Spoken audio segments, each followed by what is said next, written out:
welcome to Futbol En Vivo on Club Deportes Season 2, Episode 29. We are every week on clubdeportes.com. Be sure to follow us on Twitter at Futbol Austin, Futbol Austin. Be sure to follow Club Deportes at Club Deportes for all the latest and greatest sports news and commentary. You have to go to the friendliest website on all of the internet, clubdeportes.com. I am your host, Eric McCoy, and I am joined by a man whose entire closet is now stuffed full of Wolf Out merchandise. It's David Alvarez. Welcome to the show, David. Yeah, Wolf Out? I don't know, man. I don't have Wolf Out, Alvarez in. Merchandise, but I don't have any of that. You haven't bought any of that? Have you seen that merchandise? There's a whole store online. I would never do something like that. Never, okay.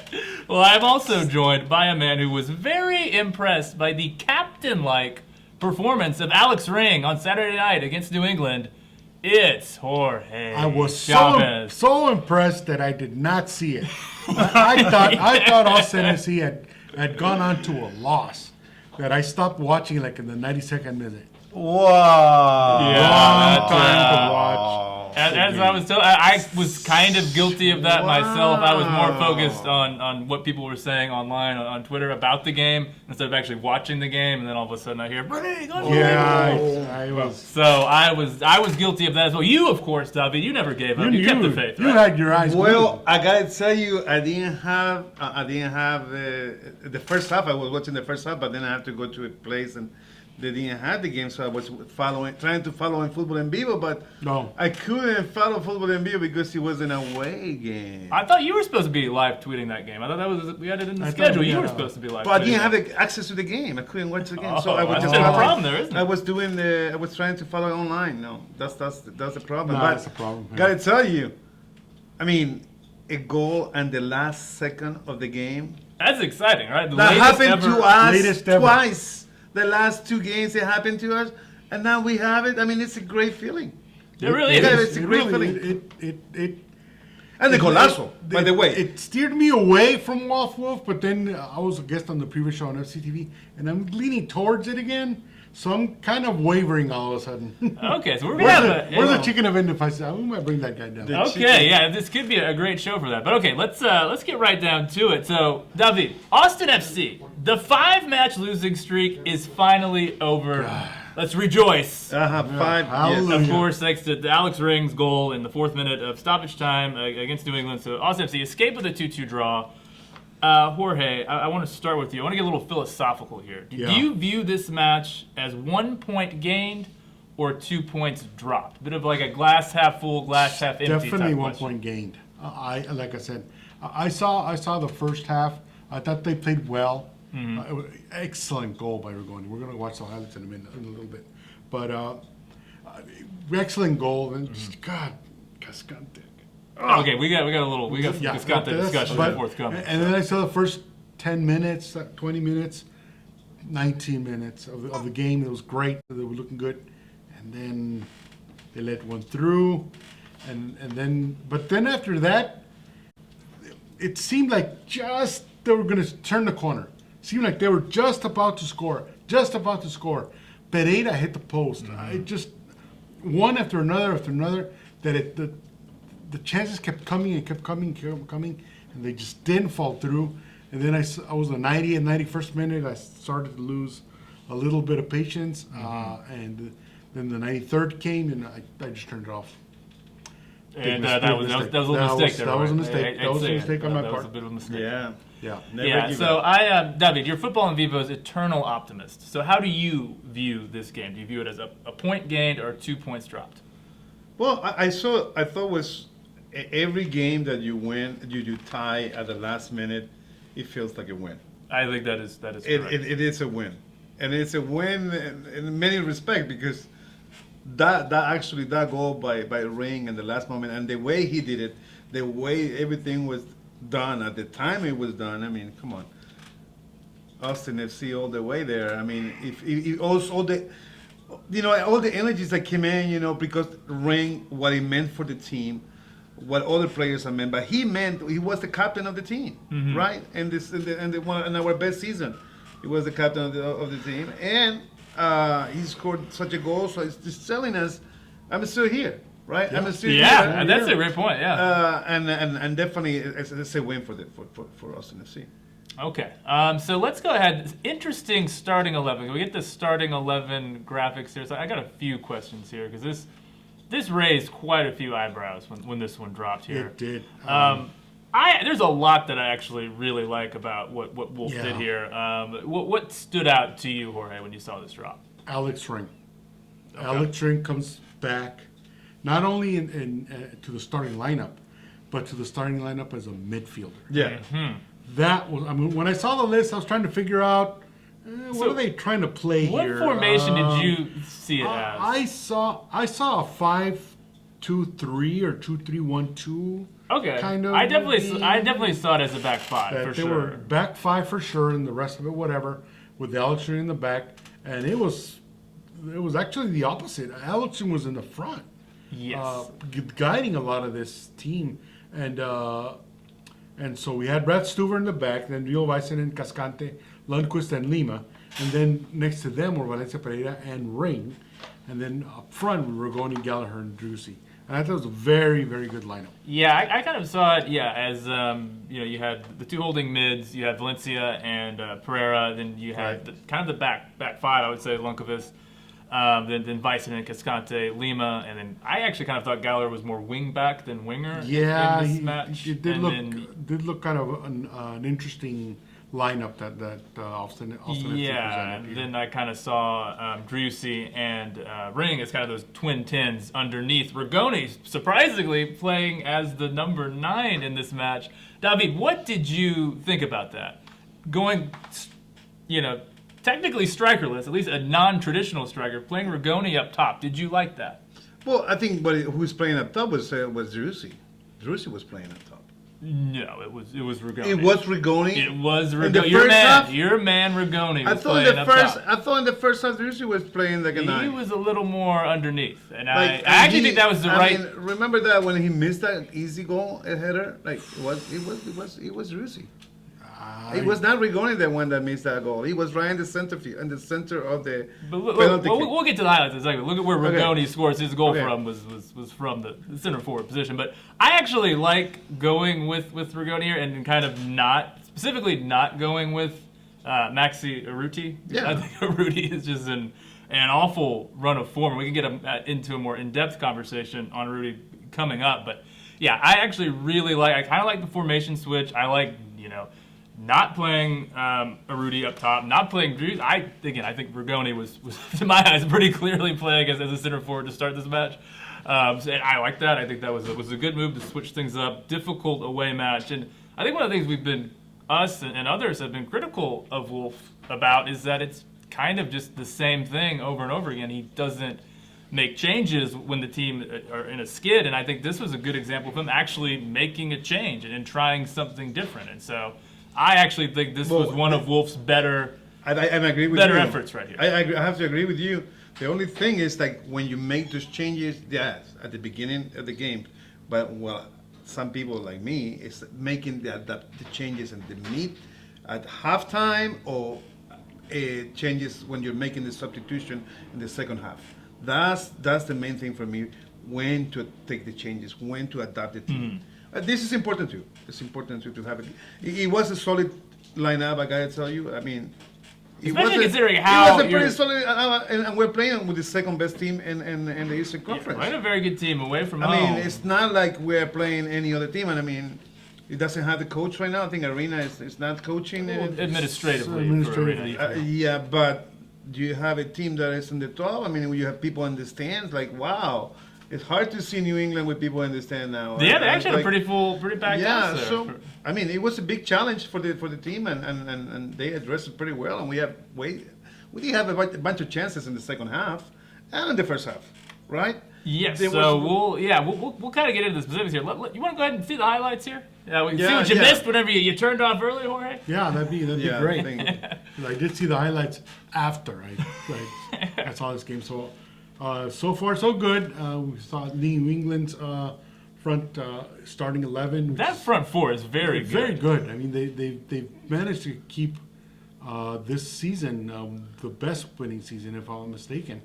And then there's our last That looks like a 4-3-3 to me. Looks like a 4-3-3. Well, that's what it said on paper, but I don't think that's how it played out. Gallagher was definitely not playing as a left winger. No, That is yeah. playing the opposite side. So But And here's Pereira passing to who? Pereira to Ring. To Ring. That was impressive. and Ring to Gallagher, and then I mean, a lot of people are saying that Rigoni. a lot of people were saying that there was a mishit. I disagree. So you think this was intentional? This was intentional. No, it was intentional. He meant to shoot It meant to shoot it, but it was a lucky shot. It was lucky. I was lucky. but It's not. Look at he didn't. Let's see it again. Look Yeah, where He it all was very starts. lucky, It's but it got doesn't that. matter. It's still a goal. It's still a So- goal. And number 4. I mean, that's a nice pass by Ring, and Gallagher. That's what he always does. I mean, he put almost a masita. He didn't even hit it harder enough, and he went right on the volley. Oh my God! He was just lucky. He was just lucky. He usually I'll say would a do a little bit of masita. skill. Like he would not look at. The ball is spinning, right? the Because ball is he spinning. hit the ball in the ground. I mean, it was So you a think- great hit. It was a great hit. Yeah. Okay, so it was a great hit, but it was also lucky. I mean, it's like out of 20 times, 30 times that he's done the same thing. It's the first time he scored that goal. So you think he tries to do this? Yeah, usually, he but tried to do it, but fails? this time it worked. But usually it doesn't work. Yeah, and this again, Rigoni's fault again on another. Whose goal. fault? I think Cascante. Cascante. Cascante? No. I mean, if you look at the replay, you could clearly see that Cascante was But trying who to lost kick the it. ball there?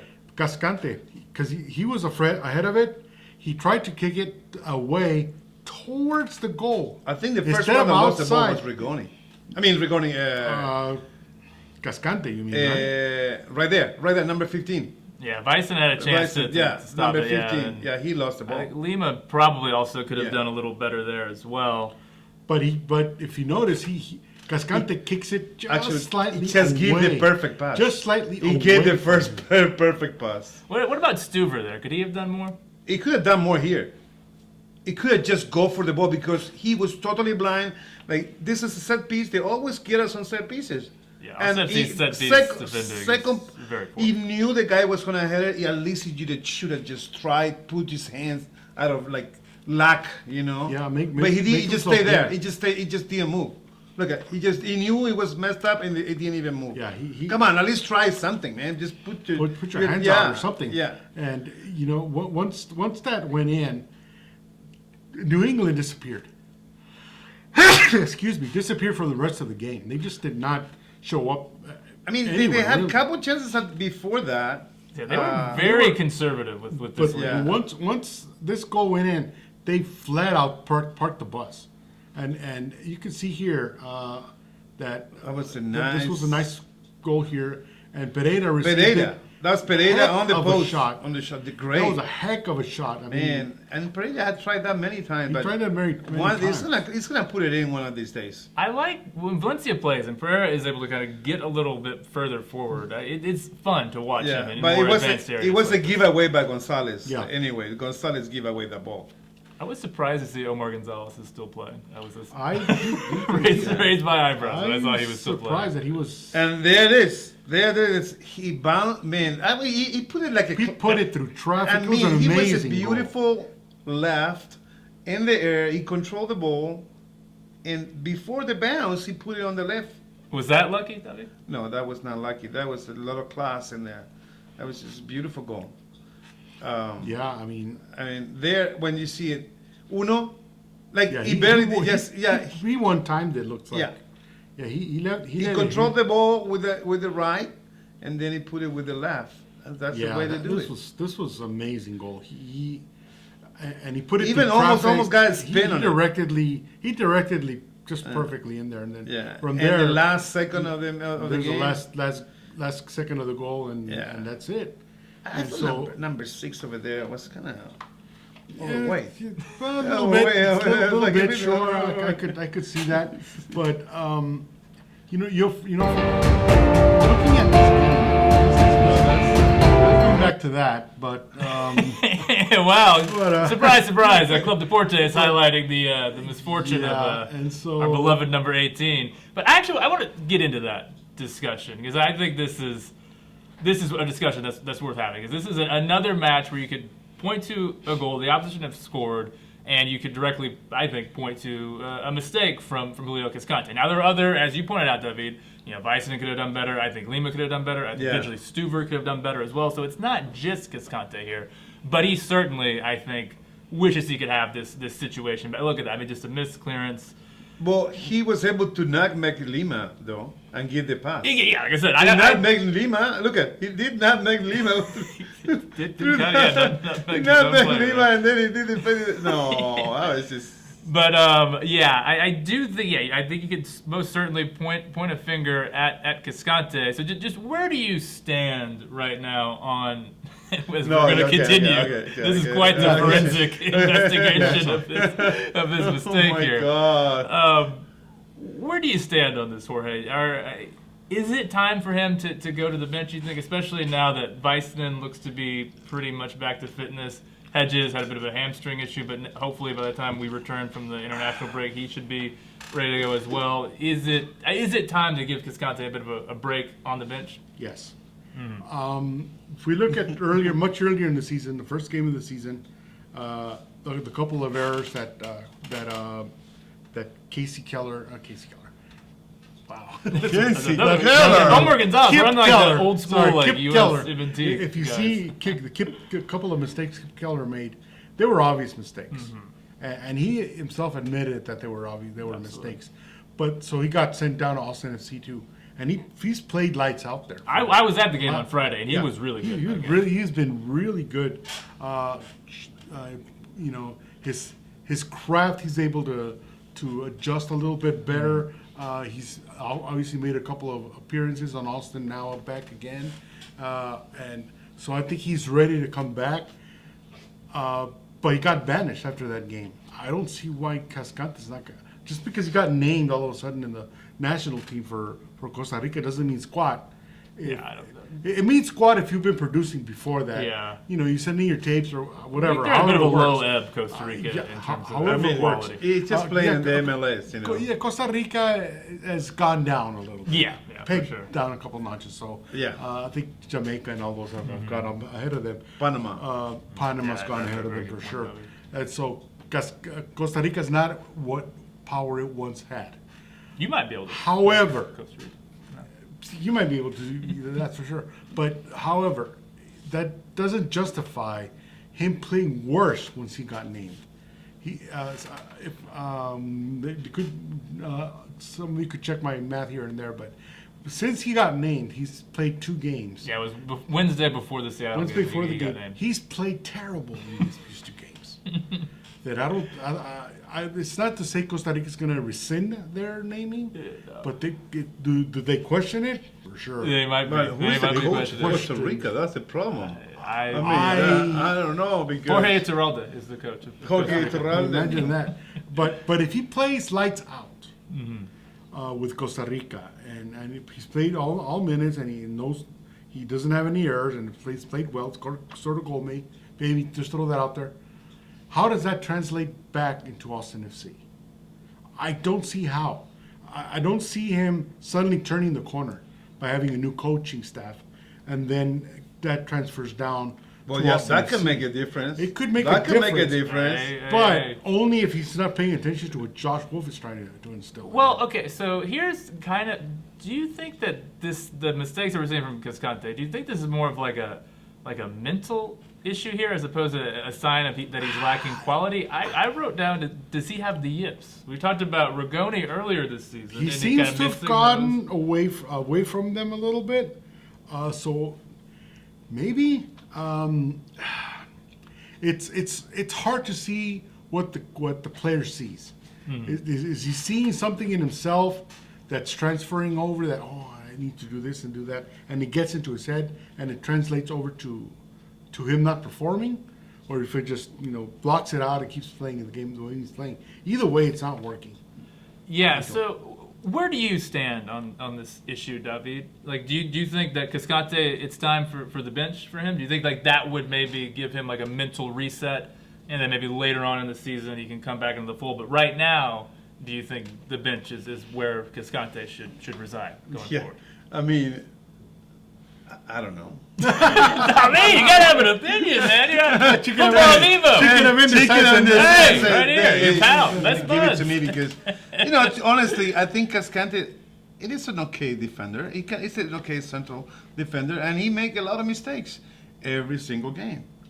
However, the way the team is set up, the people still support the coach, and the coach is not going to do anything about that. So you think Cascante is one of Wolf's guys, and he's going to continue to start regardless of these mistakes. Now here's the question. Okay, well, obviously we've talked a lot about Rodolfo Borrell, like how he's going to transform this team in the transfer windows to come. Do you think Austin FC, and obviously the aim of Borrell is going to be to win an MLS Cup. You don't bring a guy in like Borrell if you don't have aims to win MLS Cup. Right. Can you win MLS Cup with Cascante as one of your starting center backs? No. Okay. Now you got an opinion. I mean, I have an opinion. I mean, you know my opinion. Of course not. But at the moment, nothing is just like with the coach. Nothing's going to happen to him. Nothing. If things are going to keep going like that, there's not going to be consequences. Do you think that's one of the biggest issues with this team? Is that there's just a lack of accountability for these errors? The players make mistakes and they continue to find themselves in the starting 11? With Pereira, we really needed to have Pereira with us, but he couldn't play the previous game because he had 2 yellow cards for the 3rd time. Yeah. Right? So we're talking about things that, errors that continue to repeat, and we continue to do the same thing.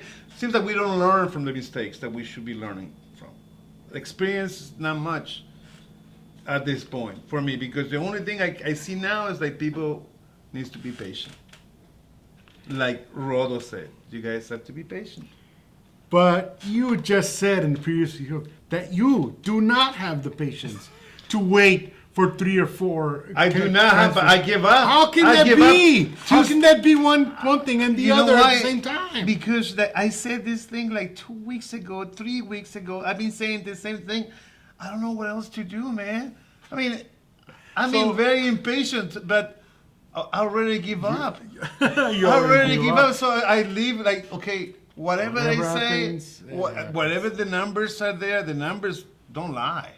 The numbers, we should even specific numbers we can control and talk about it, but even though everything says something, nothing is going to happen in the short time. Yeah. In the short term, nothing's going to happen, so get used to it. Okay, so actually, now we're on the subject of Josh Wolf. I want to read some quotes. So this came from the excellent Verde All-Day newsletter by Phil West. This was his reporting after the match from the post-match presser, and he was talking about, this is a quote from Wolf about the last 3 performances, so that's Dallas, Seattle, and then this match against New England. Right. He said, 3 good performances for me. I think the players deserved more than just a point. And I guess that's talking about this match here with New England. Do you agree with that, David? These last 3 performances have been good and that they actually did deserve a win against New England? No, of course not. I actually agree with you. I agree with you. I don't think they deserve more bluntly, but I don't think they deserve more than a point. I mean, the only I was very surprised with this New England tie. I mean, it was very surprising. It was a good surprise to have. Really good. Because really, honestly, because you want to get rid of the coach. Oh, I wish the team can lose every single game so we can get rid of them as soon as possible. Wait. So you're rooting for Austin FC to lose matches so it prompts the team to fire Wolf. No, I'm not rooting. Like, when you think, to show, I don't know, because I don't want to lose patience, right? The more games that come up and show how bad our coaching stuff is, the better. Right? That's the only way. There's no other way. So you're not rooting for it, but if it happens, you're like, hey, this is. I mean, I love when we win. I mean, I love when the team wins. I'm always with the team no matter what, right? I'm always going to be with the team. But, right, when I want to have the best for the team, for me, or for many of us, is believing that we need to change. We need to change something that's not been working for 3 years. So, that's, for me, For me, it's the most important thing. But now you got to be patient. But I love the fact that he made all this connection. Oh, we should have won. But what are the numbers that justify saying that? I mean, that's what the numbers. If you look at the numbers of this game, okay, so the possession was even, 50-50. New England outshot Austin FC 17-10. The XG was basically dead even, 1.4 for New England, 1.2 to Austin FC. I think a draw was the fair result. With New England, I would say so. But the other games? Well, actually, they actually, I think, played better against Seattle than they did against New England. They really out-XG'd Seattle. Like, they heavily out-XG'd Seattle. Frankly, just got screwed by the ref on that. But I thought ball. Well, but Seattle had more chances, too, in the first half. They were Stefan Fry. And they missed a lot of chances. Okay, I want to actually... Does that Stefan Fry stop? The MLS was highlighting as like the save of the season, which was not great. But where do you stand on this? Where do you think these three performances have been good? Do you think they deserve more than just a point against New England? I think they got screwed in Dallas. In Dallas? In Dallas, that they lost to 2-1. 2-1. Dallas was a 1-0 with the Pereira red card. Last second, I mean, they played their hearts out. They should have come out with a win with a draw, and the Copa de Gas. So that's out.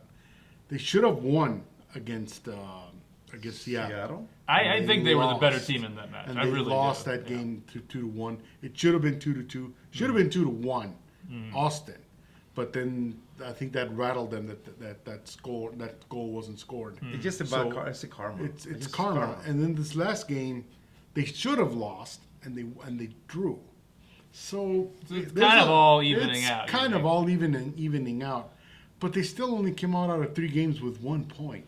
And if you look at everything post Leagues Cup, you've got 1 point in 4 matches. The St. Louis defeat in there as well. I mean, it's not great. You went from 5th good. to 10th, and that's a problem. Now I want to highlight something here because I'm noticing a trend in these games, really these last 2 games. Yeah. So against Seattle, the match on Wednesday, in the first half, the XG was Austin FC just 0.32 to Seattle's 0.59.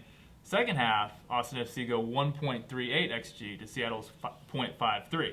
So bad first half, very good second half.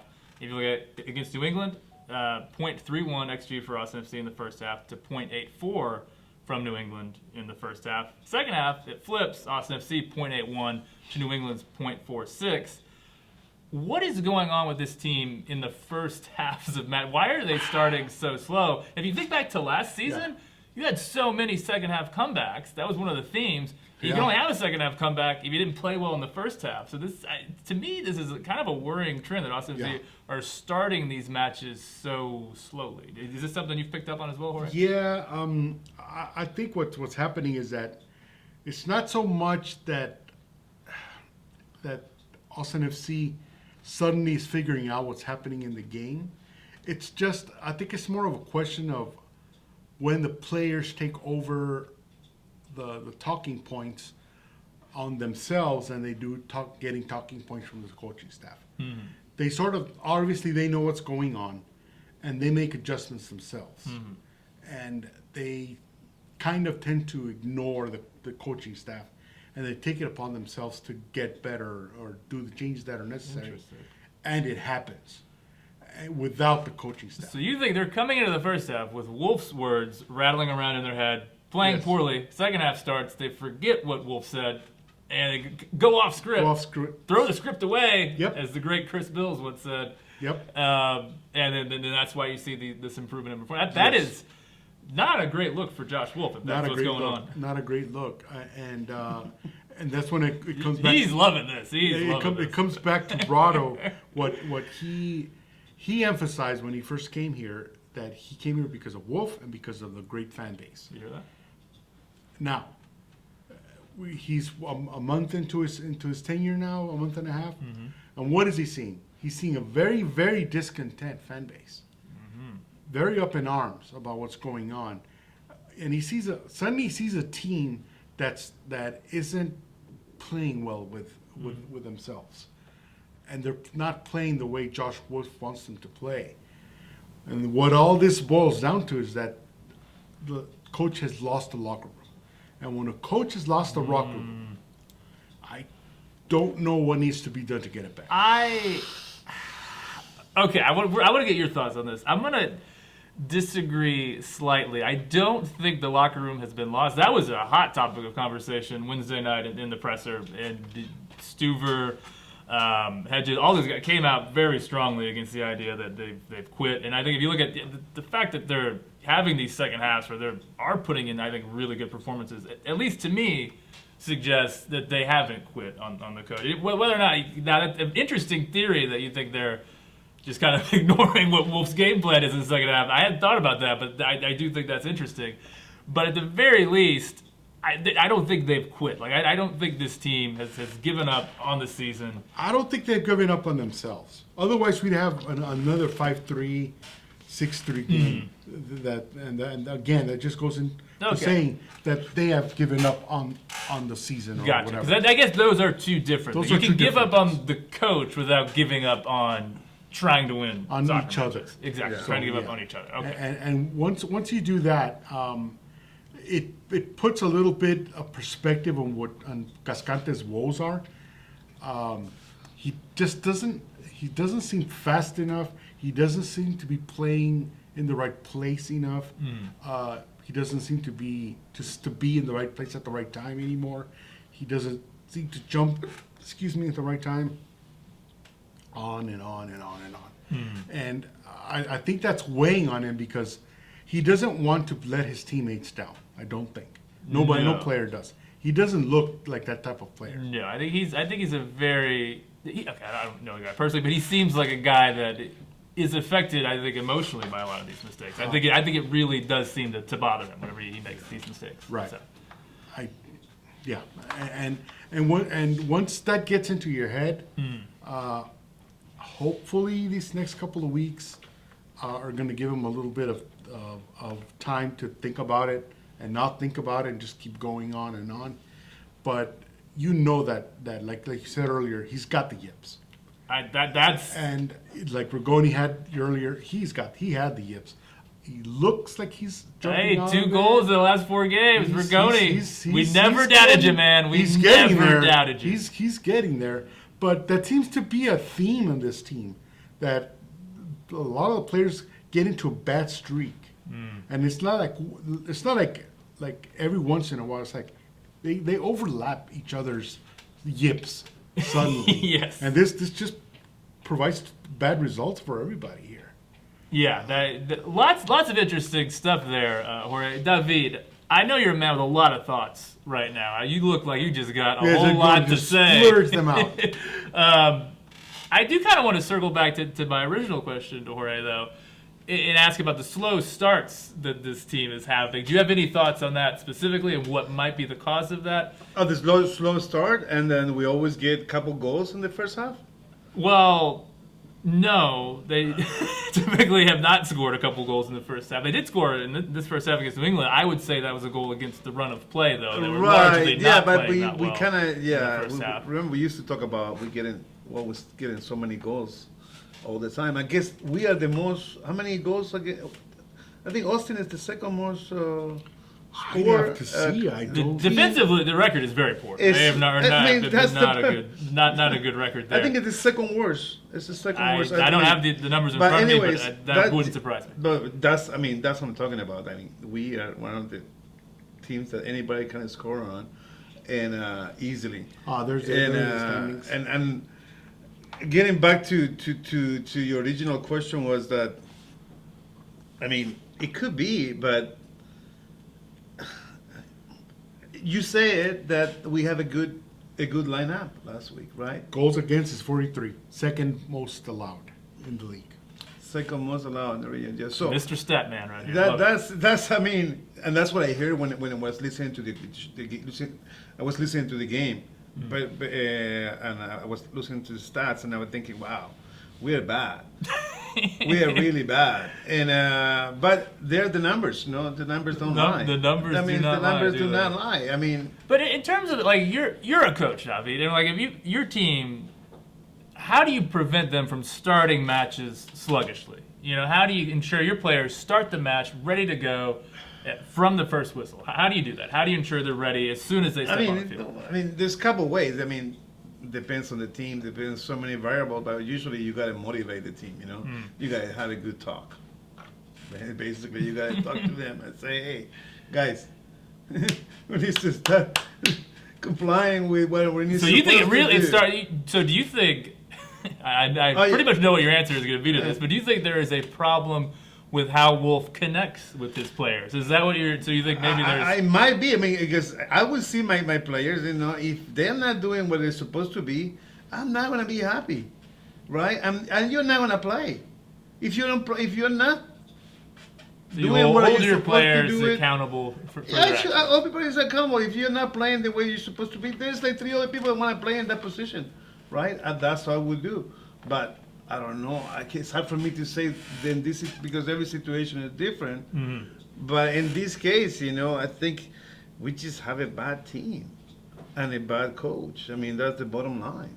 I mean, That's a very, very dour point to conclude on there, David. So I'm going to transition us to some happier subjects. I think a couple players that I think played really well, and I think it'll be interesting to see what their roles are as this season moves on. I want to talk a little bit about Alex Ring, Yes. who was back into that attacking midfield role that we saw him have a lot of success in 2022. Going forward, now that Austin FC are pretty healthy at center back, I mean, I think sets up a little positional battle between Ring and young Owen Wolf. yeah. Yes. So who would you like to see starting in the Ring, attacking midfield Ring, role? Okay. Ring. I am not even going to let you finish that question. Yeah. Ring needs to be back at midfield Well, and starting. And he put an emphasis on that. You know, I love Owen Wolf.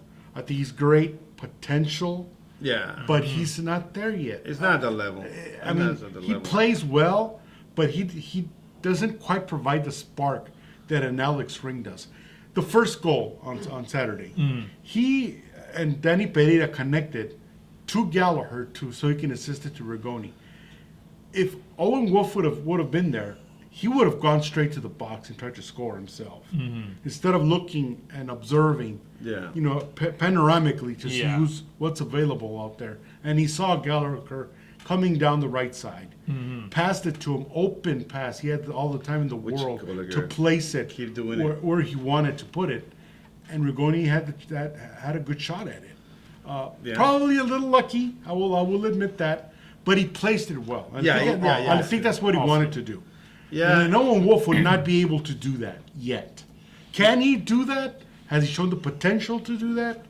Yes, but not yet. Not this Yeah. critical season, because I will say this: if Wolf is doesn't come back, he's either fired this season or doesn't come back or whatever. Where do you think Owen Wolf lands? Does he land in another team? That is a really interesting Does question. he stay here? I mean, Because I was because gonna- Owen Wolf's fortunes are tied to Josh Wolf's fortunes are tied to Owen Wolf's fortunes. If Owen Wolf doesn't show, it's going to be a bad result, and it's going to show badly on Josh Wolf. So he made that decision by putting him in the starting lineup all these times. Yeah. Imagine the very first game, benching Alex Ring. I mean, it's one thing to give Owen Wolf some chances at the end of the game, starting him every once in a while, but to flat out give him the job, he just that hadn't was a showed mistake. that. And I think Owen is a really good player, and Yeah. I think even if Wolf were to leave Austin FC, I think I would welcome Owen staying, and Yes. I think ultimately Owen's future is probably in Europe at some level, maybe Yeah. not quite yet, but soon. Soon, sure. But I agree with you 1,000%. Going forward between now and the end of the season, it has to be Alex Ring. It has to be. For the reason you has mentioned, to be, that goal was brilliant. Like that showed that veteran nous, like in that situation, to know what to do, to know how to move that play along, and not slow it down, not try and make a run yourself with the ball. I agree 100%. That's why I would like to see Ring starting going forward. David, it sounds like you're in agreement with this here. Yeah, when you are in that position, you need technique and you need experience. And he's got that. He's 'Cause got the experience. technique and you have the experience. That's what we're shooting for. Absolutely. Yeah, and another thing, I mean, when you put an Alex Ring in that position, having benched him, having taken the captaincy away from him, having him play half the season out of position Yeah. as a starter and still performed well. Still in this And last still his game, family lives in still- Finland. Yeah. still is with his family in England. He plays. He probably should have had an assist on that assist if that was a statistic in MLS. I think there is the MLS assist where it's like There- the hockey style assist, where the guy probably that plays the pass before the pass that leads to the goal. think there is We'll have to look yeah. into that. So I count it as an assist because he placed it well. Yeah. And he scored the goal. To do all these things after, frankly, the disrespect or the lack or the lack think of that's fair. value That's fair. that he provides, and to still do that shows me a lot of the professionalism that It's off the that charts, that, right? It's that shows for professionalism. an Alex Ring, and I think he at least deserves a chance. I still say he's not coming back. Yeah, I don't think so. Yeah, but at least give him the chance to show other teams that he still has value, that it can still provide a spark. Is his future here on MLS? Probably not. He's probably in his latter years. Mm-hmm. He's probably looking at retiring back in Finland, which is Yeah, he's it's- 32, so yeah, he's probably near looking the at twilight years of his career. So I still say it's the last year for him. But if there was real communication, Alex would tell them that this is it for me. I'm not coming back next year. And then to appreciate what he's done for Austin FC all these years, give him the starting lineup. Put him in the starting lineup the rest of the season. I Just think say- Frank- How why not much just- worse could it be? Well, you can just send him to Alaya too, that you did with No, Fagundes, man. you're still The heartbroken transfer window's over that. closed up. Yeah, you can't do that. man, You're you can still do that. Just get heartbroken rid of over it, that. man. I 100% agree with everything you said, Jorge. Bottom line, I think he just gives you the best chance to win matches between now and the end of Yes. the season. He's better than Owen Wolf is right now. Okay, one more quick question on a player, then I'm going to pass a little hypothetical on to you, Davi. But I think a guy because we were critical of him when he wasn't playing well, so I want to give him some praise now that he is playing well. And that's our man, Emiliano Rigoni. As I said before, 2 goals in the last 4 appearances. I'm curious, once Giassi Zardes comes back, to me, you're going to have 3 players for 2 wing spots. You're going to have Memo Rodriguez, who I think has looked pretty good in It's not bad, not bad. his appearances here. Considering the position he was placed in. Yeah, absolutely. Very tough. Replacing goal. a legend Yeah, is not easy. Not easy at all. You're going to have Memo, Rigoni, and Ethan Finley, who might be in a bit of a slump of late, did not look great coming off of after Leagues Cup. Was playing quite well before and even in Leagues Cup, but Yeah. has not played well since returning from the break. Wolf actually highlighted that in the presser on Wednesday against Seattle. But how do you see how do you see those 2 wing spots, the left wing and right wing?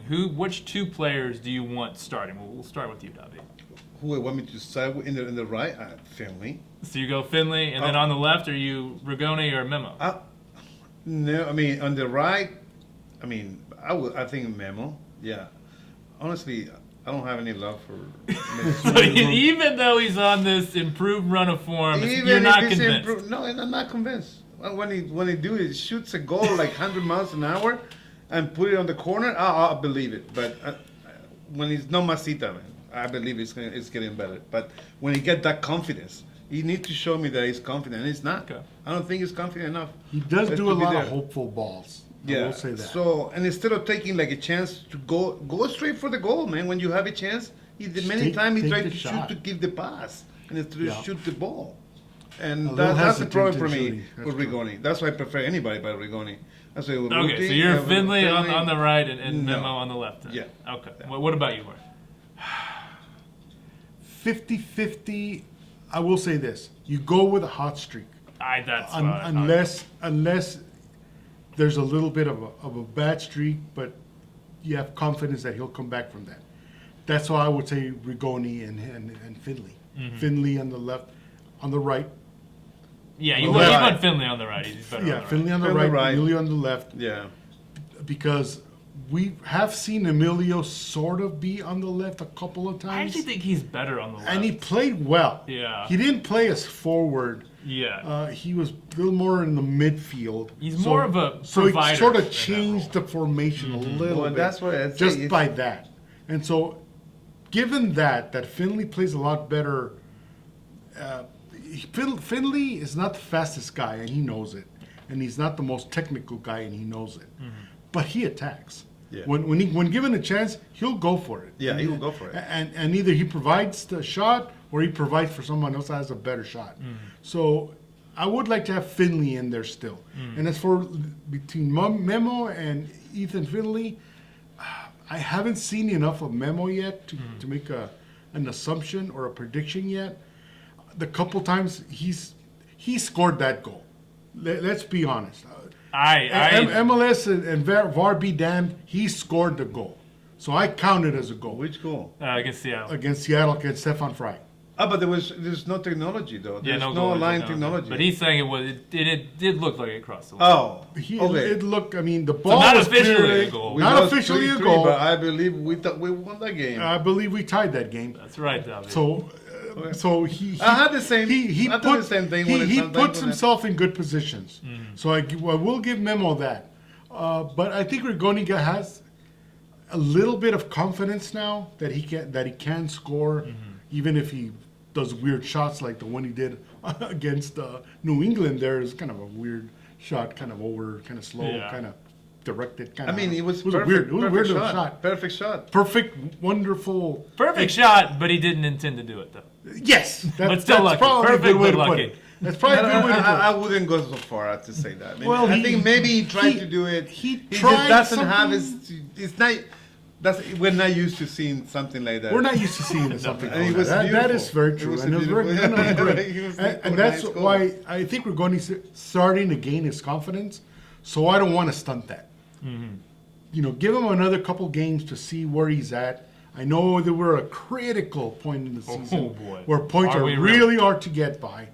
But I think starting those two is going to give Austin FC a much better chance. But they got to get it together. I mean, if it means sitting Cascante now that Leo's back, and we have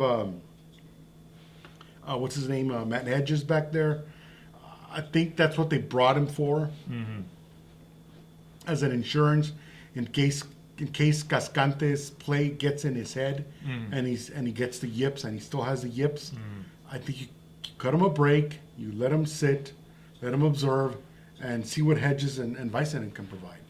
And that might be the thing that tricks everybody else into thinking that we have a shot. Yeah, absolutely. And I agree with you on that. And I think that the main thing needs to be play the hot hand. Play the hot hand. So, Cascante's struggling right now, probably should head to the bench. As far as my original question about the two wing positions, for me, I start Finley on the right, Rigoni on the left. But like I said, Finley not in great form right now. If he continues to struggle, bring on Memo. Yeah, Bring move on Rigoni Memo. back to the right, have Memo on the left. So whatever the hot hand is, you need points right now. So you got to go whoever is giving you the best chance. But you don't just stick with the status quo. Absolutely You not. just think, it didn't We're work. Too late It in the might season work this for time. that. Man, No, guys, you got to make moves now. You guys, you should be coaching. If man. you You want- guys should be coaching. Yeah, I mean, with you guys coaching, I'm still with Wolf in, man. It's like, Thank you for the vote. We're better Monday morning coaches than we would be, I think, actually. But like Iturralde said in his previous show, we're just a bunch of idiots, right? Yeah, now. oh yeah, And, no we just disagreement there. Sort of see the comments there. But Okay, I want to have a bit of fun. We have about 10 minutes left. So this was a hypothetical question that I posed to the great Laura Gallo last week on this very show. And I specifically want to ask you this question, David. I think you're going to like it. So I believe I listened to it, but go ahead. Okay, so you might know where I'm going with this. Okay, again, I preface this by saying I am not Wolf out. I'm not necessarily Wolf in, but I'm definitely not Wolf out. So, just yeah. Okay. I mean, that's some crazy logic there. I know, but just stay with me here.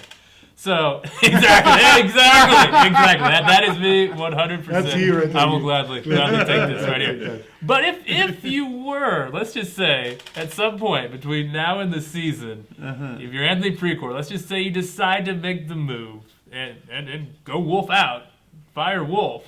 What do you think about this? Rodolfo Borrell, sporting director / interim head coach, between 2 weeks from now and the end of the season. Now there is I think a precedent for this. If you think about RB Leipzig in Germany, Ralf Rangnick was the sporting director. They would make coaching changes mid-season, and he would come from the director's box and go coach the team for the rest of the season. So that this is a thing that at least in Europe has happened. It has happened. And if you think about Burrell, his most recent role was that of a coach, Pep Guardiola's assistant. He was assistant coach for the treble. Exactly. So he's got experience on the training ground. He's got experience on the bench in matches. And to me, this seems like a guy that could impart a lot of knowledge on to these players, and particularly players that you envision being a part of this team for the next few seasons. So, what do you think? Is this something that you would sign off on, David? Rodolfo Burrell, sporting director / interim head coach. Immediately. Okay, I have a feeling you might be into it. Immediately, of course. I think that's what we need. We need to change from the top. I mean, because I have to say, I don't get excited about Davy Arnaud coaching a team throughout this season. That doesn't really get my pulse racing. But Burrell? But I thought he was going to have already an impact on the team, and he hasn't. He has not had the impact. I mean, the contrary. Diego Fagundes. Yeah. So I pretty think big impact, hopefully learn from that, and now. But he definitely for me would be ideally somebody with experience. He won the treble last year with Manchester City. Pretty big deal. 3, and I saw him. He was right on the field on the games against Real Madrid. Mm-hmm. I saw him. I mean, he can do it, and he can do it. So yeah, that would be great. It's a great idea. Let's do it. I just want to put the idea out there. I had a feeling you would be into it, Doc. I'm 100% to it. 100%. You got any thoughts on this, or? I will say this. Rodolfo Borrell does not have any experience. No, experience, yeah, but... Oh, look at that! Rodolfo Borrell... The bald guy right there. Look at that. It slides in nicely, doesn't it? He does not have any loyalty towards any player at the moment. Uh-huh. You can see that by him shipping Diego Fagundes out. Uh-huh. Now, if a guy is willing to ship a Diego Fagundes out from the fan base that he probably knows is rabidly against that move, that gives a message to the rest of the players that nobody is safe from either being on the roster or being a starter. Mm-hmm. So right now, I think they pretty much have a settled hierarchy of things. Hector Jimenez knows that he's not going to start. He should Rodney Redes knows that he's not going to start. But he's not even called. Not even being called for No, the he's not games. even called up. But if you put a Rodolfo Borrell as suddenly an interim coach, even if for the last 5-6 games or whatever it's going to be, you know that it's going to start from scratch. And he's going to form the best lineup that he has with the roster he now has. Now, does that mean that the same starters that we've had most of the season are going to start again? I don't think so. And I don't know if that's going to save the season. I think a decision will be made if and when Austin FC is mathematically eliminated from the playoffs. Mm. If they are still mathematically in, if they're still mathematically in towards the end of the season with one win to go, and they win it, or they just barely don't make it, I think Wolf comes back and we don't have to worry about that. Mm-hmm. But if we're 5 or 6 games before the end of the season, we're eliminated, I think Wolf's gone, and I think Burrell takes over. Really? So he doesn't really know anybody else in MLS that he could just call in. Hey, you want to come in? Mm. He probably doesn't have the faith as he has in Davy Arnaud or anybody else. But if it's between having him come back as coach and having Davy Arnaud coach the rest of the season, I think he takes a shot. Okay, so whenever I asked Laura this question, I preface it by saying there's like a 0% chance this actually happens. But you think that there is some chance that this could actually happen? I think so. My crazy hypothetical. I think so. Yeah, I think so. Okay. Well, it's a great what was Laura's question. response, by the way? I mean, she wasn't having it. She was not. She was not thinking about it. She was not into the idea. no, still whooping. She's still whooping. I don't know if she's Wolf in necessarily, but she was not really the idea. Well, no, she's not a little bit. Not Arnaud in or. She was. I think she was not Burrell. Not Burrell. in. Not Burrell. No. Okay, so we got about 5 minutes to go here, Okay. guys. I want to look at the next 5 matches for Austin FC. Okay. Because I think this is a season-defining stretch that we have coming up, and it is Portland at home. They go at the New York Red Bulls, LA Galaxy at home, at the Colorado Rapids, and then at home to DC United. Only DC United among those 5 teams are actually in a playoff spot, and they're in the last playoff spot in the East, in ninth. So, I mean, this is the time that I think make up some ground, pick up some points. Jorge, there'd be 15 points at stake here across these 5 matches. How many points do you think Austin FC need from this stretch of games to just kind of keep those playoff hopes alive? So we have 6 games left, right? Is that correct? No, I think there's still a couple more after that. 7 games. Oh, 6. Yeah. Oh, there we go. So it looks like you'll have 2 more after these next 5. Looking at the table, total. there's total 7 games. I think they would have to win at least 4 of those. 4 of the next 5 games, and 1 of either LAFC or San Jose. Okay. Either one of those 2. I think they need probably 5 wins to secure a playoff spot. Wow. If they do not get, and I say 5 wins, not 5 results, 5 wins. So they need 15 The bar's points pretty high this for you last then. game. Okay. It's pretty high. Okay. Because I think some of the teams that are your FC Dallases and Houston Dynamos and stuff, they're a bit in the driver's seat in that they're ahead of Austin FC. So Austin FC needs to take a hold of the driver's seat and get ahead of these teams. If it doesn't happen, they're out. One of the key things there, too, is in terms of Portland, LA Galaxy, and that last game against San Jose, those are teams right behind or very close to Austin FC. In this, I think San Jose is a little bit ahead of Austin FC, but Portland and the Galaxy are right behind Austin FC. And to lose to one of those 2 teams, that's a 6-point swing. That's a 6-point swing. You don't deserve to be in the playoff if you don't win both of those games. Yeah, and also we're playing Colorado, which is the last. They're not very good, so that should almost certainly be a game where you should definitely. Yeah. So there's 3 wins right there that Austin has a really good chance of winning, and so they just need 2 more. So what do you think, Debbie? How many wins? How many points do Austin FC? We'll just say for the remaining 7 games. How many points do Austin FC need in your mind to secure a playoff spot?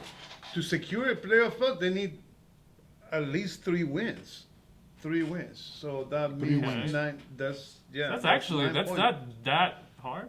I don't think from 9 points from that's 7 matches. That's kind of doable. I feel like and it's even 9 points. You win 9 points. Rough form Austin FC are in now with 0 wins in 6. I think 3 in those. I can see it. Yeah, Colorado. I mean, Colorado we got a chance, but I don't know about LA and LA Galaxy. I mean, yesterday when we saw LAFC, they were killed by Miami.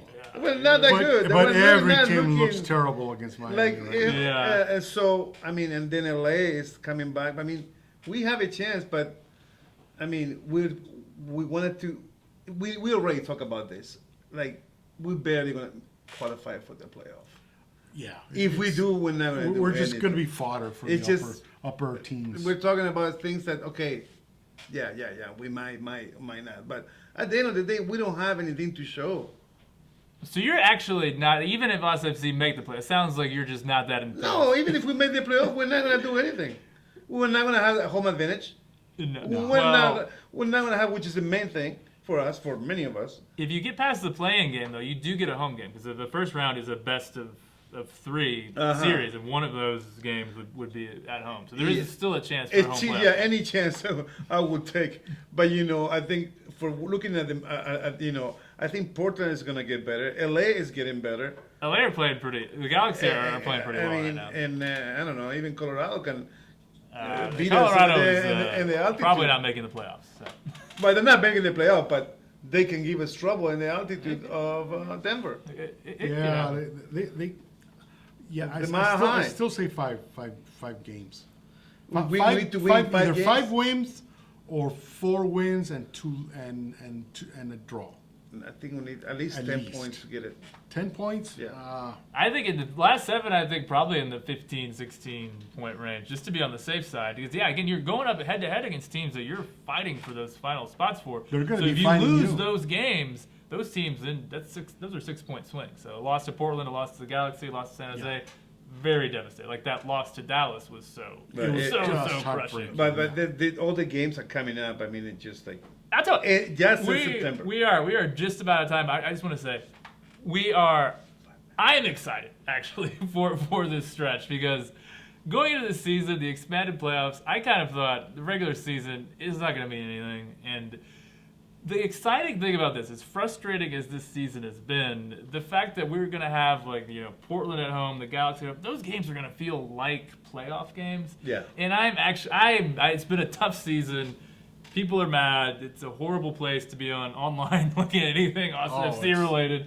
But I'm excited to have meaningful games down this stretch run, and I am looking forward to that. How do you guys? Are you actually kind of looking forward to the stretch run? we're looking forward to the stretch run because, like you said, I mean, we're not really fighting for second or third place anymore. No. We're fighting for that Scraps. last playoff spot. Yes. So in lieu of not having pro rel, where we're fighting to stay in the league, this is the next best thing.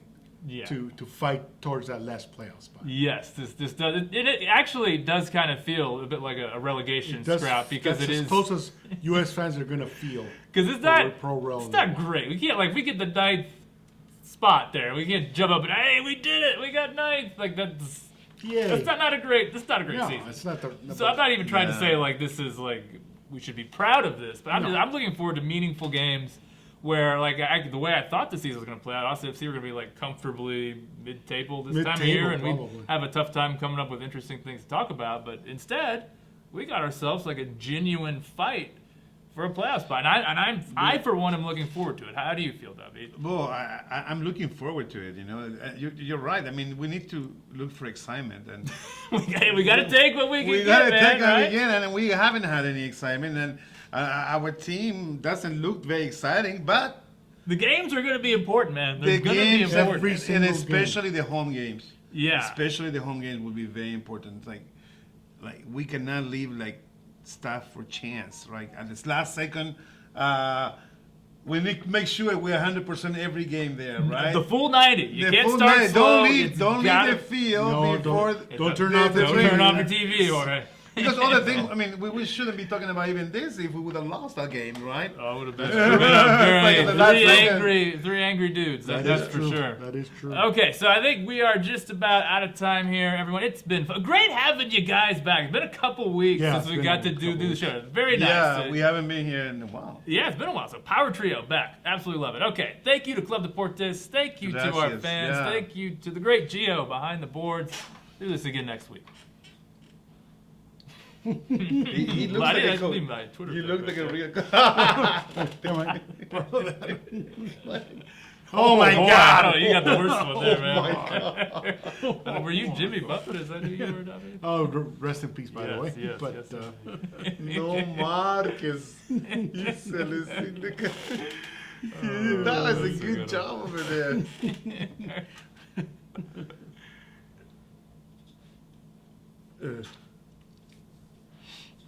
Y